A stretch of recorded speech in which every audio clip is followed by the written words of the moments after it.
సూర్య అంటే నువ్వేనా? నేనెవరో తెలుసా? తెలుసు, సర్వారాయుడు, మాజీ ఎమ్మెల్యే. నీ గురించి నేను విన్నాను. పిల్లలు చెప్పారు. దేవరాజు దగ్గర ఉన్నావుటగా. ఏ? దేవరాజు నా స్నేహితుడు. దేవరాజు ఒక రౌడీ, ఒక పోకిరి, అంతే. ఇంత వయసులో ఉన్నప్పుడు వాడిని చేరదీశాను. పనిలో చేర్పించాను. ట్యాక్సీ స్టాండ్ యూనియన్లో చేర్పించాను. 10 ఏళ్ళు నా ఉప్పు పులుసు తిని నాకే ఎదురు తిరిగాడు. విశ్వాసఘాతకుడు. అయినా పర్వాలేదు. నా పెద్ద కొడుకంటే నాకు ప్రాణం. వాణ్ణి నట్ట నడివీధిలో కుక్కను చంపినట్టు చంపాడు.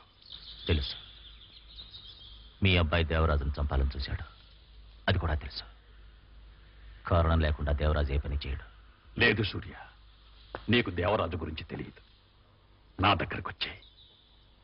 నేను నిన్ను దేవరాజు కంటే గొప్పవాణ్ణి చేస్తాను. ఈ ఊళ్ళో నా తర్వాత నువ్వే ఉంటావు.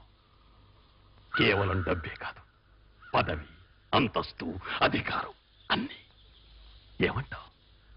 దేవరాజు నా స్నేహితుడు. మధ్య లేకుండా మాట్లాడకు. దేవరాజు నిన్నెందుకు కూడా పెట్టుకున్నాడో తెలుసా?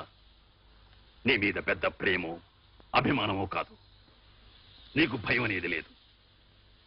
ఎవరినైనా నువ్వు ఎదిరించగలవు.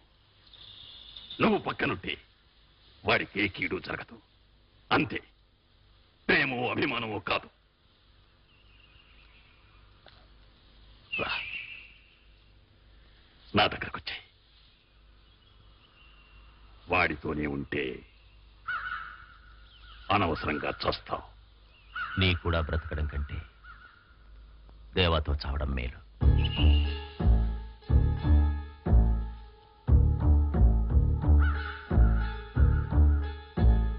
అలా కానీ